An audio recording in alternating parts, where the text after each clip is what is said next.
बिस्मिल्लाहिर्रहमानिर्रहीम, अस्सलाम वालेकुम नाज़रीन। एक नए व्लॉग के साथ आपकी खिदमत में हाजिर हैं। आज हमें ज्वाइन कर रहे हैं हमारे फेलो जर्नलिस्ट, कोर्ट रिपोर्टर अमानत गिशकोरी। अमानत गिशकोरी साहब और मैं आज मौजूद थे कुछ देर कबल होने वाली उस ओथ टेकिंग में जो आपने शायद टीवी पर देख ली होगी। जस्टिस याह्या अफरीदी साहब की as 30th chief justice of Pakistan सदर आसिफ अली जरदारी साहब ने उनसे ओथ लिया है। वहां पर मौजूद दीगर अहम शख्सियात से आज हमारी क्या गुफ्तगू हुई वो भी आपके साथ शेयर करेंगे। वो शख्सियात कौन कौन थी वो आपको बताए चलते हैं। वो शख्सियात थी जनाब वजीर आजम शहबाज शरीफ साहब। सबसे पहले आपको आर्मी चीफ नहीं सर, नहीं सबसे पहले आर्मी चीफ कैसे आ गए सर? वो प्रोटोकॉल किसका ज्यादा था उधर? सर देखें वजीर आजम का ऑब्वियसली वो देखें वजीर आजम का आप वो सबसे पहले सदर वो सिलेक्टेड हो या इलेक्टेड हो वजीर आजम है, ठीक है। इतना तो यार उनको प्रोटोकॉल के हिसाब से बात कर रहा था। हाँ, वहाँ पर जो उनको प्रोटोकॉल मिलता है जाहिर बात है। बहरहाल आर्मी चीफ साहब थे, इनकी ख्वाहिश के मुताबिक हम उनका नाम ले लेते हैं। जनरल आसिम मुनीर साहब थे, नेवल चीफ थे, एयर चीफ थे, इसके अलावा DGISI थे और भी कई आला ओहदेदारान थे जो हुकूमती साइड से होते हैं, हुकूमती महकमों को हेड करते हैं। मोस्ट इम्पॉर्टेंटली जजेस, तमाम सुप्रीम कोर्ट के जजेस साहिबान नाज़रीन आज मौजूद थे इस तकरीब अलफ बरदारी में। वो भी जजेस साहिबान मौजूद थे जो कल फुल कोर्ट रेफरेंस में नहीं आए। जनाब काजी फैसल साहब के एजाज में जो अलविदाई फुल कोर्ट रेफरेंस दिया गया था, आपको याद होगा, ना जस्टिस मंसूर अली शाह आए, वो तो है नहीं यहाँ पर, जस्टिस अतर मिनल्ला नहीं थे, जस्टिस मलिक शहजाद नहीं थे, जस्टिस आयशा मलिक नहीं थी और कौन नहीं था? जस्टिस मुनीब अख्तर, बिल्कुल जस्टिस मुनीब अख्तर नहीं थे। तो आज वो चारों जजेस माइनस जस्टिस मंसूर अली शाह शरीक हुए और हमारी उनसे मुख्तलिफ मौक़ों पर गुफ्तगू भी हुई। साबिक चीफ जस्टिस भी बड़ी तादाद में आज आए थे।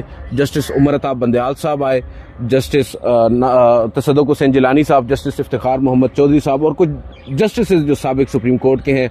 जस्टिस मुशीर आलम से मुलाकात हुई, जस्टिस मकबूल बाकर साहब से भी मुलाकात हुई और इसी तरह जस्टिस शाकिरुल्लाह जान और भी अब्दुल हमीद डोगर साहब भी गालबन थे और भी जजेस साहिबान थे। इस्लामाबाद हाई कोर्ट के जजेस जस्टिस तारिक जहांगीरी, जस्टिस मोहसिन अख्तर कियानी और जजेस साहिबान के मेरे जहन से नाम उतरे, आमिर फारूक साहब भी। तो इन तमाम जजेस से ही मुलाकातें भी होती रही। सवाल जो अब भी गैर रस्मी तौर पर जो होते हैं गपशप हुई। इम्पॉर्टेंट चीज़ ये है नाज़रीन कि जब ओथ टेकिंग शुरू होने जा रही थी तो मैं तकरीबन लास्ट में पहुंचा। अमानत गिशकोरी साहब मुझसे पहले वहां पर मौजूद थे। मैं आज अमानत गिशकोरी साहब के पहले पास आऊँगा, इनसे पूछूंगा कि जब ये वहां पर पहुंचे तो इन्होंने क्या मंजर देखा और किससे सबसे पहले आपकी मुलाकात हुई? जी शुक्रिया दिल साहब, आप थोड़ी देर बाद आ गए थे। हम जब पहुंचे 5-10 मिनट बाद और प्रोटोकॉल के साथ आप आए हैं। तो हम जब पहुंचे हैं वहाँ पे तो हमारे साथ कुछ दोस्त भी थे मीडिया के, दूसरे जावेद सुमरो और एक दो और भी दोस्त थे, सीनियर थे हमारे, अहमद मंसूर साहब भी थे। तो उधर हमने सबसे पहले बैठे हुए थे साबिक चीफ जस्टिस उमर अताब बंदयाल साहब, साथ उनके इफ्तिखार चौधरी साहब बैठे हुए थे, साबिक चीफ जस्टिस तसद्दुक़ जिलानी साहब भी थे। तो हम सबसे पहले उनको जाके मिले और उनसे गपशप हुई। तो उनसे हाल अहवाल पूछा हमने, तो उन्होंने कहा कि आप सुनाएं आपका कैसा चल रहा है। हमने कहा हमारा तो आपके सामने है, आप सुनाएं आपकी कैसे गुजरी है। कहते हैं कि अल्लाह का शुक्र है। तो कहते हैं आप मायूस ना हो तो बेहतर होगा। बंदयाल साहब कहते हैं कि कोई मायूसी की बात नहीं है। अब उनका इशारा जो है वो नए चीफ जस्टिस की तरफ से आके पुराने काजी फैसल, उनको ये भी अंदाजा था कि काफी मायूस हैं साबिक चीफ जस्टिस काजी फैसल साहब से। तो अब वो आपके हौसले बढ़ा रहे हैं कि देखें परेशान, दिल नहीं फेंकना, डटे रहो, अब शायद हालात बेहतरी की तरफ जा रहे हैं। उन्होंने हमें उम्मीद दिलाई और काफी खुश नजर आए। तो उनसे मुलाकात हुई। उसके बाद दूसरी साइड पे जहाँ पे वज़राए आला की चेयर्स लगी हुई थी तो उधर हम गए। मैं मेंशन करना भूल गया, वज़ीर आला मरियम नवाज साहिबा वहाँ पर थी और उसके अलावा अली अमीन गंडापुर साहब, अली अमीन गंडापुर साहब से भी बातचीत हुई। वो जरा बताएं क्या बात हुई और उन्होंने सवाल के जवाब में क्या कहा? जी वो बैठे हुए थे, हम जब मुलाकात करते हुए आगे गए, बाकी जो गेस्ट थे तो गंडापुर साहब के साथ हम खड़े हुए, इस्लाम दुआ की गपशप हुई। तो उनसे पूछा कि आप जस्टिस याह्या अफरीदी जो हैं वो चीफ जस्टिस आ गए हैं। तो PTI कह रही थी कि अगर जस्टिस मंसूर अली शाह ना आए तो वो नहीं तस्लीम करेंगे चीफ जस्टिस को और एहतजाज भी होगा, चैलेंज भी की जाएगी उनकी तकर्री को। तो अब आप इसको कैसे देखते हैं? तो वो मुस्कुराना शुरू हो गए और साथ सामने का अटॉर्नी जनरल भी उनके साथ ही बैठे हुए थे, उनकी तरफ भी उन्होंने देखा, मुस्कुराए। तो अटॉर्नी जनरल साहब भी मुस्कुराए। तो उन्होंने कहा कि यार देखें अब चूंकि हम जैसे मंसूर अली शाह के लिए कर रहे थे प्रोटेस्ट भी, और वो सीनियर थे, उनको बनना चाहिए था। अब हुकूमत ने तरमीम कर ली है, अब आईनी तरमीम आ चुकी है। तो जब जैसे मंसूर अली शाह ने इस हवाले से कोई बात नहीं की और उन्होंने तस्लीम कर लिया है जैसे याया अफरीदी को as a chief justice Pakistan, तो फिर हम यानी PTI जो है वो भी उनको तस्लीम करेगी। और उन्होंने साथ ये भी कहा कि जैसे याया अफरीदी जो हैं वो हमारे सूबे से ही हैं, उनका ताल्लुक जो है वो खैबर पख्तूनख्वा से है, तो हमें PTI को क्या एतराज़ होगा। जब जैसे मंसूर अली शाह जो कि खुद सीनियर तरीन जज थे, उन्होंने इस हवाले से कोई बात नहीं की है, तो हम तस्लीम कर लेंगे। तो ये बड़ी बात थी उनकी जानिब से, ये बात की गई उनका। खैर इन ओथ टेकिंग, इस ओथ टेकिंग में आना ही ये इस बात का सबूत है कि उन्होंने तस्लीम कर लिया है। गो के मैं ये समझता हूँ कि जस्टिस मुनीब अख्तर हों, जस्टिस मंसूर अली शाह हों, गो के वो सीनियर जजेस हैं, मगर ये जो जस्टिस याया अफरीदी साहब को चीफ जस्टिस अपॉइंट किया गया है, इस पर वो परेशान नहीं है। मेरी आज जस्टिस मुनीब अख्तर से भी बात हुई, वो बड़े he is very much relaxed, और वो गैर ज़रूरी तो आपको मालूम है बातचीत करते भी नहीं है, और ख़ास करके जो अदालती मामलात हैं उनको मीडिया के साथ तो बिल्कुल डिस्कस नहीं करते। उनसे जब हल्की फुल्की इस्लाम दुआ हुई तो नज़र यही आ रहा था कि वो कोई उनके मिजाज में कोई फर्क नहीं आया, उनको कोई इस नहीं। आप वाली वही बात कि जब गंडापुर साहब आए तो ये एक पैगाम था, तो इसी तरह जब जैसे मुनीब अख्तर समेत बाकी जजेस जो कि कादी फैज ईसा के फुल कोर्ट में नहीं आए, चले डिनर में नहीं पहुंचे वो अलग बात है। आपने पूछा किसी से क्यों नहीं आए कल? नहीं, वो इस पे तो उन्होंने बात नहीं करनी थी। मैंने पूछा, अच्छा अतर मिल्ला साहब से बात शुरू हो गए, उन्होंने कोई सवाल से बात मैंने पूछा, वही जवाब जो आपको दिया ना, मुझे भी वही दिया, एक मुस्कुराहट। उन्होंने हमें जवाब में मुस्कुराहट दी, और बता दी उस मुस्कुराहट भी जो होती है ना वो बहुत कुछ कह देती है। चाहे वो जस्टिस आयशा मलिक हों, जस्टिस मलिक शहजाद हों, जस्टिस अतर मिल्ला हों, जस्टिस मुनीब अख्तर हों, इन तमाम जजेस साहिबान ने ऑब्वियसली उसके जवाब में कुछ नहीं कहना था, वो ये तो नहीं कहते।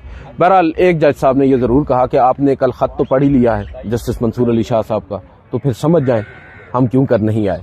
तो बड़ा मानी खेज उनका ये जुमला था, और इसका मतलब भी। आप वैसे अदील साहब आपने भी देखा जजेस से काफी से मुलाकातें की, और कुछ को आप साथ पकड़ के दूर भी ले गए हमसे, तो पता नहीं अकेले में आपने क्या बात की। देखिए मुझे फंसाया नहीं, लोग कहेंगे मैं जजों के साथ मिलता हूँ। नहीं, वो उस वक्त गपशप में एक होते हैं। तो वो आपको क्या लगा? मुझे तो वैसे बज़ाहिर ये लगा कि जजेस जो हैं वो काफी पुरुमीद थे। वैसे तो वो आपने एक सवाल भी किया जज साहब से कि लास्ट ओथ टेकिंग पे भी आप पूरी उम्मीद नजर आए थे, आपने कहा था कि अब हिस्ट्री बनेगी, अब ये चीजें होंगी, अब यूनिटी होगी, तो उस पर आपको क्या लगा जजेस से बात करके? सर देखिए, मैंने ना आज मैं नाम ले लेता हूँ मुलाकात का, तो जस्टिस अतर मिल्ला साहब, मैंने 1 साल हो गया उनका नाम ऐसा सच खुल के नहीं लिया।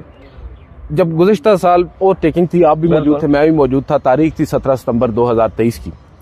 जस्टिस अतर मिल्ला साहब ने बड़ा दावा किया था, उन्होंने कहा था कि आपको सरप्राइज मिलेगा, आपको अंदाजा नहीं है कि जस्टिस काजी फाइज ईसा साहब ने चीफ जस्टिस बनने से तकरीबन 1-2 हफ्ते में कितनी ग्रेस का मुजाहिरा किया है। क्योंकि मेरा सवाल उस वक्त जस्टिस मुनीब अख्तर और जस्टिस इजाजुल एहसन से मुतालिक था कि चीफ जस्टिस बनने के बाद काजी फाइज ईसा इनके साथ क्या वही सलूक रवा रखेंगे जो माजी में अपेरेंटली उनके साथ रखा गया। तो जवाब में ये कहा गया कि आपको अंदाजा नहीं है कितनी ग्रेस का मुजाहिरा किया है जनाब काजी फाइज ईसा साहब ने, और आप देखेंगे आइंदा आने वाले दिनों में सुप्रीम कोर्ट में कितनी बेहतरी आएगी, यूनिटी आपको नजर आएगी सुप्रीम कोर्ट ऑफ पाकिस्तान में।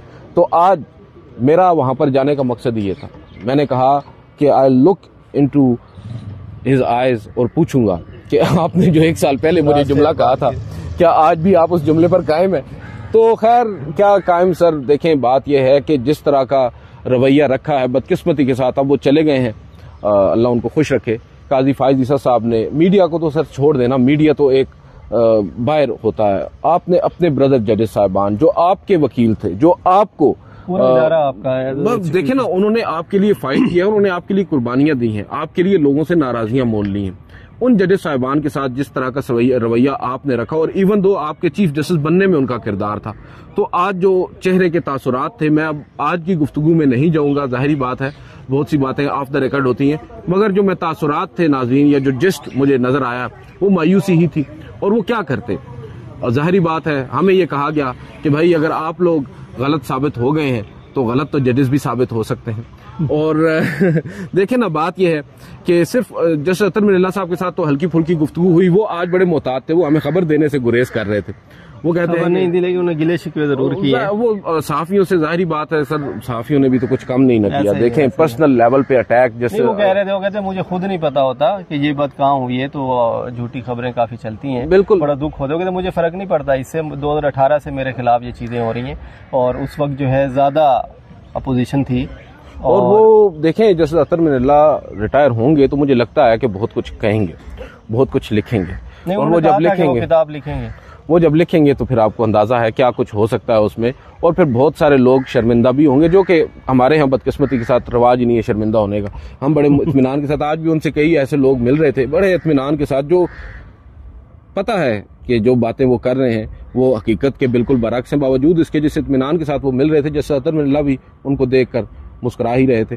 बहरहाल आगे बढ़ते हैं नाज़रीन। आज की जो सबसे बड़ी खबर निकली है इस फुल कोर्ट मीटिंग से, वो ये निकली है, फुल कोर्ट मीटिंग कह रहा हूँ, फुल कोर्ट मीटिंग की ही खबर निकली है इस ओवरटेकिंग से। वो है जजेस की फुल कोर्ट मीटिंग, जजेस का फुल कोर्ट इजलास, जो मंडे को बुलाया है जनाबे जस्टिस याया अफरीदी साहब ने। तमाम जजेस साहिबान सुप्रीम कोर्ट ऑफ पाकिस्तान के सर जोड़कर बैठेंगे। ये खबर क्यों बड़ी है नाज़रीन? ये खबर इसलिए बड़ी है कि जनाबे काजी फायज ईसा साहब ने चीफ जस्टिस बनते ही फुल कोर्ट मीटिंग बुलाई। उसके बाद 6 जजेस के खत पर 2 फुल कोर्ट इजलास हुए, उसके बाद कुछ नहीं हुआ। जब बार बार जजेस साहिबान की जानिब से ये कहा जाता रहा कि फुल कोर्ट मीटिंग बुलाए, उन्होंने नहीं बुलाई। आपको याद होगा अभी रिसेंटली जब प्रैक्टिस एंड प्रोसीजर कानून तब्दील किया गया एक तरमीमी ऑर्डिनेंस के जरिए, जस्टिस मंसूर अली शाह, जस्टिस मुनीब अख्तर ने इंसिस्ट किया कि फुल कोर्ट मीटिंग बुलाएं। जस्टिस काजी फाइज साहब ने नहीं बुलाई क्योंकि वो अकलियत में थे, उनके पास अक्सरियत नहीं थी। अब जस्टिस याया अफरीदी साहब ने फुल कोर्ट मीटिंग बुलाई है, मगर इसका एक पस मंजर है। हम आपको गुज़िश्ता चंद व्लॉग से ये बात कह रहे हैं कि जस्टिस मंसूर अली शाह साहब ने वाज़ेह तौर पर जस्टिस याया अफरीदी साहब को ये कहा है, इनडायरेक्टली ही सही को, कि एड्रेस वो काजी साहब को कर रहे थे कि फुल कोर्ट मीटिंग बुलाना होगी। फुल कोर्ट मीटिंग अगर उस ऑर्डिनेंस की तौसीक करेगी तो प्रैक्टिस एंड प्रोसीजर कमेटी का हिस्सा बनेंगे। दीगर भी मामलात हैं, अमेंडमेंट आ चुकी है, उस अमेंडमेंट पे भी आज जजेस साहिबान की जानिब से कुछ गुफ्तगू सामने आई है, वो भी आपके साथ शेयर करते हैं। मगर मोस्ट इंपॉर्टेंटली अब मंडे को तमाम जजेस साहिबान सुप्रीम कोर्ट के सर जोड़कर बैठेंगे। और अभी तक क्योंकि एजेंडा सामने नहीं आया, मैंने पूछा भी वहाँ पर कुछ लोगों से, तो बताया यही गया है कि सिर्फ यही कहा गया है कि मंडे को मीटिंग होगी और गालबन सुबह होगी। उस मीटिंग में क्या तय होगा ये तो वक्त आने पर मालूम हो ही जाएगा, मगर इस वक्त इस मीटिंग का बुलाया जाना ही एक अच्छा कदम है, और ये पहला मस्बत कदम है मैं ये कहूँगा जनाबे जस्टिस याया अफरीदी साहब का। अब उनके ऊपर बहुत भारी जिम्मेदारी भी आन पड़ी है। वो एक ऐसे वक्त में चीफ जस्टिस अपॉइंट हुए हैं जब उनकी अपॉइंटमेंट को ही बहुत से लोग मुतनाज़ा कह रहे हैं। अपॉइंटमेंट होने के बाद कुछ फैसले होते हैं, मुतनाज़ा माजी में वो होते थे, मगर अब की बार पहली दफ़ा हुआ है कि हमारी इस हुकूमत ने, जिसको बहुत से लोग मुंतखब हुकूमत भी कहते हैं, उसने एक चीफ जस्टिस की अपॉइंटमेंट के प्रोसेस को ही मुतनाज़ा कर दिया है। यानी आज वो जब यहाँ पर आए हैं ओथ लेने के बाद सुप्रीम कोर्ट ऑफ पाकिस्तान में अपने चैम्बर्स में एज चीफ जस्टिस, वो पहले ही मुतनाज़ा हो चुके हैं। और अब उम्मीद ये है कि जो आज दुरुस्त सिमत में उन्होंने पहला कदम उठाया है फुल कोर्ट इजलास बुलाकर, उसमें कुछ गाइडलाइंस तैयार की जाएंगी, कुछ अहम फैसले होंगे। और उसके बाद मोस्ट इम्पॉर्टेंटली जो जस्टिस मंसूर अली शाह हैं वो इस मीटिंग में शरीक नहीं होंगे क्योंकि वो उम्रे पर हैं। वो आएंगे 30 तारीख को वापस, और ज़राए ये बता रहे हैं कि 30 तारीख को जब जस्टिस मंसूर अली शाह उम्रे की अदायगी से वापस आएंगे तो फुल कोर्ट का इजलास दोबारा होगा। दैट मीन्स कि ये फुल कोर्ट का इजलास नाजरीन कोई रस्मी इजलास नहीं है। ये फुल कोर्ट का इजलास महज इंट्रोडक्टरी इजलास नहीं होगा। इस इजलास में कुछ अहम फैसले होंगे जब justice Mansoor Ali Shah, justice Muneeb Akhtar, justice Athar Minallah, justice Ayesha Malik, justice Shahid Waheed, ये तमाम जजेस साहिबान बैठे होंगे उस फुल कोर्ट मीटिंग में। वहाँ पर फिर बहुत से मामलात टेकअप भी होंगे, बहुत से मामलात उठेंगे और फिर उन पर बात होगी। मोस्ट इम्पॉर्टेंटली आईनी तरमीम भी ज़ेर बहस आएगी। चीफ जस्टिस की अपॉइंटमेंट के ऊपर आज हमने देखा, मैं ये बात आपके साथ बड़े वसूख के साथ कह सकता हूँ कि सुप्रीम कोर्ट ऑफ पाकिस्तान के मोस्टली जजेस साहिबान, जो चीफ जस्टिस ऑफ पाकिस्तान की अपॉइंटमेंट का तरीक़ाकार तब्दील किया गया है, उससे ज़्यादा खुश नज़र नहीं आ रहे हैं। जजेस साहिबान का ये मानना है कि ये एग्जीक्यूटिव का काम नहीं है कि चीफ जस्टिस को अपॉइंट करे। ये एक नुक्ता नाज़रीन बड़ा इंपॉर्टेंट है और ये आगे चलकर कुछ इससे बड़ी खबरें भी आ सकती हैं। गो कि मैं यहाँ पर आपको ये ज़रूर कहूँगा, अमानत गिशकोरी साहब हमारे साथ मौजूद हैं। अमानत साहब, नाजरीन को हम कम से कम अब की बार कोई ज्यादा उम्मीदें ना दिलाएं। नहीं, ऐसा ही है, लास्ट टाइम भी यही था और आज भी। जब जो स्टार्ट में हमने बात की जजेस की, जब जजेस खुद इतने पूरी उम्मीद थे लास्ट टाइम भी कि काजी फैसला साहब आएंगे तो यूनिटी नज़र आएगी, ये होगा वो। बंदियाल साहब के दौर में सुप्रीम कोर्ट के फैसलों पे अमल नहीं हुआ था, तो सेम वही हुआ काजी साहब के दौर में भी। जो 8 जजेस ने फैसला दिया उस पर भी अमल नहीं किया गया, और जजेस ने जो नोट्स जारी किए उसमें भी उन्होंने ये लिखा कि फैसला जो है वो मुकम्मल है ही नहीं, वो फैसला ही नहीं है सुप्रीम। खुद काजी साहब ने जो नोट लिखा उसमें लिखा कि ये अभी तक पेंडिंग है, जो अपील्स थी उन पे उन्होंने फाइनलिटी उसकी हुई नहीं है। तो उम्मीद वैसे होनी चाहिए, पॉजिटिव सोचना चाहिए हमें भी सबको कि जजेस में यूनिटी आनी चाहिए, और सुप्रीम कोर्ट जो कि वाहिद इदारा है पाकिस्तान में जिससे आवाम को उम्मीद होती है इंसाफ की, तो उसमें होनी चाहिए यूनिटी। लेकिन जो हालात है और जो तरीक़ाकार अपनाया गया है, जिस तरह की आपने बात की एक आईनी तरमीम की, क्योंकि जो सीनियर तरीन आपके जज आ रहे थे वो चीफ जस्टिस बन रहे थे, तो एक नई चीज़ आई है। और एक चीफ जस्टिस जो है याह्या अफरीदी, वो पाकिस्तान की तारीख में पहले चीफ जस्टिस हैं जो कि आईनी तरमीम के बाद पार्लिमानी कमेटी ने जिनको चीफ जस्टिस बनाया है। तो ये अब उम्मीद तो है और करनी भी चाहिए यूनिटी की, लेकिन हालात जिस तरह के हैं तो उसमें लगता ये नहीं है। अच्छा, एक और खबर भी मैं नाज़रीन के साथ शेयर कर दूं, मैं भूल जाऊंगा। आप भूल जाते हैं, ज्यादा खबरें होती हैं आपके पास। इस्तीफे पूछा एक जज से, मैंने नाम नहीं लूंगा, मैंने कहा कि सुनना है कुछ इस्तीफे आ रहे हैं। हाँ, सोशल मीडिया में बड़ा चल रहा था। वो कहते हैं कि यार किसने आपको कह दिया, कोई इस्तीफे नहीं आ रहे, आप तसल्ली रखें, हम रिटायर ही होंगे, हम इस्तीफे नहीं देंगे। और जस्टिस मंसूर अली शाह साहब के हवाले से भी ये कहा जा रहा था। तो नाज़रीन, खबर ये है कि इस्तीफे नहीं आ रहे, ये जजेस साहिबान कंटिन्यू रखेंगे। और मैं ये बात भी आपको बता दूं कि जस्टिस मंसूर अली शाह साहब खुद नहीं थे चूंकि, मगर उनके करीबी कुछ लोग थे, जब उनसे बातचीत हुई, मतलब कुछ जजेस थे, तो वो सब जस्टिस याह्या अफरीदी साहब को एक ऑनेस्ट, एक अच्छा चीफ जस्टिस समझते हैं, एक जज समझते हैं, और वो पुरुमीद हैं जस्टिस याह्या अफरीदी साहब से, और जस्टिस याह्या अफरीदी साहब के साथ वो चलने को तैयार हैं। ये एक अच्छा साइन है। दूसरी जानिब कुछ जजेस साहिबान जो है वो नालां भी हैं, खास करके हमारे किरदार पर, हम मीडिया वालों के किरदार पर, और राइटली सो उनका हक है। देखें, बात यह है कि हम हमेशा तनकीद करते हैं और कभी कभार तारीफ भी कर देते हैं, मगर तनकीद ज़्यादा होती है। मगर ये भी है कि अक्सर औकात, मैं अगर अपनी बात करूं, ये हमारे बड़े काबिल दोस्त हैं, मैं अगर अपनी बात करूं तो मुझे लगता है कि कभी कभार हम ज्यादती भी कर देते हैं, और उस पर जज साहिबान का हमसे जो शिकवा है वो जायज़ भी है। अब जैसा कल हुआ, एक जज साहब थे, उन्होंने बाकायदा तौर पर मुझे कहा कि आप लोगों ने कल बहुत ज्यादती की है। गो के काजी फैसला साहब के साथ हमारे भी इख्तलाफात हैं, हम भी शायद उनके बहुत से इक़दाम को सराहते नहीं है, मगर जो रवैया कल आप लोगों ने मोनूमेंट पर रखा है वो हमें अच्छा नहीं लगा, आपको ये नहीं करना चाहिए था। फिर उन्होंने मुझे कहा कि हम आपकी इन पर्सन बात नहीं कर रहे, आप नहीं कर रहे थे, मगर आपके कुलीग्स थे, तो ये काम नहीं होना चाहिए, म्यूचुअल रिस्पेक्ट के साथ होना चाहिए, फैसलों पर तनकीद होनी चाहिए। और लेकिन एक चीज है ना, मैं आपको बात हूँ, मेरी अब एक जज के साथ की बात हो रही है, बिल्कुल चाहिए ना ही उनको साफियों की ओपिनियन। अब मेरी उनसे यही बात हुई, मैंने कहा सर देखें, आपकी बात दुरुस्त है, हम लोग भी कभी कभार कर जाते हैं, मगर फिर आप लोग भी तो देखें, ओपन कोर्ट में जिस तरह की ऑब्जर्वेशंस दी गई थी सहाफियों को, कभी किराए का सहाफी कहा जाता था, कभी ड्रम बीटर कहा जाता था, कभी क्या से क्या कहा जाता था, उसके रिएक्शन में फिर सहाफी भी तो इंसान है, सहाफी कब तक बर्दाश्त करेंगे। सहाफी चले फैसलों पर तो तनकीद करते हैं, मगर फिर जब आप उनकी जातियात पर आएंगे तो उन्होंने भी तो रिएक्ट करना है। अब मैं जस्टिफाई तो कम से कम नहीं कर रहा, लेकिन फिर एक हर अमल का ना एक रद्द अमल भी होता है, रिएक्शन होता है। जो एक ओहदा है, जो जिस सीट पे वो बैठे होते हैं, तो मेरे ख्याल में उनको नहीं करना चाहिए। हमारी अपनी ओपिनियन है, हम प्रोग्राम कर रहे हैं, उस पर अपनी बता रहे हैं, हम तनकीद भी कर रहे हैं, तो वो उसको ना वो देखें, आइन और कानून को, वो अपने ओहदे को देखें, वो उसके मुताबिक फैसले करें। वो अगर जज इन्फ्लुएंस होगा हमारी राय से, हमारी बातों से, हमारे जो दोस्त हैं मीडिया के उनकी बातों से, तो किस तरह इंसाफ करेंगे वो। बिल्कुल। अच्छा, अब आखिर में वीडियो कंक्लूड करते हैं। नाज़रीन, कुछ खबरें हैं जो अब आपको अगले व्लॉग्स में देंगे कि क्या कुछ होता रहा मजीद, कौन कौन वहां पर क्या कुछ कहता रहा। इसके ऊपर मैं सोच रहा हूँ एक तहरीर लिख ली जाए, जैसा कि हाँ, वो उस तरह की कोई तहरीर अगर लिख ली जाए तो वो ज्यादा मुनासिब होगा। कुछ चीजें आप भूल जाते हैं बोलते वक्त, लिखते वक्त आप उनको याद कर लेते हैं। तो आज का नाज़रीन लुबे लुबाब यही है कि अब जस्टिस याह्या अफरीदी साहब आ चुके हैं सुप्रीम कोर्ट में, उनको गार्ड ऑफ ऑनर दे दिया गया है।